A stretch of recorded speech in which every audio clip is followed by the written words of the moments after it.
আসসালামু আলাইকুম বন্ধুরা, আজ আমি আপনাদের একটি রহস্যময় ঘটনার কথা বলবো। এই ঘটনাটি ঘটেছিল গত মাসে রাকিব নামের একজন ২৫ বছরের যুবকের সাথে। রাত তখন প্রায় ৩টা। রাকিব তার দাদুর পুরনো বাড়িতে একা।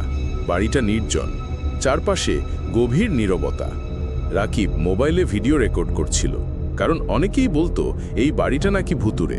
হঠাৎ করে এই বাড়ির মূল দরজাটা আপনা আপনি খুলে গেল। রাকিব ভাবল হয়তো বাতাসে খুলে গেছে, কিন্তু তারপরই ঘটল আরও অদ্ভুত কিছু। বাথরুমের আয়নায় নিজের প্রতিবিম্বের পাশে আরেকটি ছায়ামূর্তি দেখা গেল। দেয়াল ঘড়িটা থেমে গেল ঠিক ৪:৪৪। রাকিব তখন কাপা হাতে ফোন করল তার বন্ধুকে, কিন্তু ফোনের ওপাশ থেকে এক অচেনা কণ্ঠ ভেসে এলো, তুমি শেষ মানুষ, এরপর আর কেউ থাকবে না। রাকিবের মোবাইলে টাইমার চলছিল, ৫টা, ৪:৫৯, ৪:৫৮। প্রতি সেকেন্ডে উত্তেজনা বাড়ছিল। রাকিব চিৎকার করে জানতে চাইল, কে আছেন? এটা কি কোনো প্র্যাঙ্ক? ঠিক ৫ মিনিট পূর্ণ হওয়ার সময় শোনা গেল একটি তীব্র চিৎকার, তারপর নিস্তব্ধতা। রাকিবের হাত থেকে পড়ে যাওয়া ফোনে এখনও ভিডিও রেকর্ড হচ্ছিল।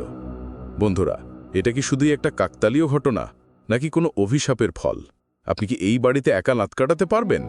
আপনাদের কি মনে হয়, এটা সত্যি ঘটনা নাকি কল্পকাহিনী? কমেন্ট সেকশনে জানিয়ে দিন আপনাদের মতামত। আর হ্যাঁ, চ্যানেলটি সাবস্ক্রাইব করতে ভুলবেন না। নতুন নতুন রহস্যময় গল্প নিয়ে আবার ফিরব। আল্লাহ হাফিজ।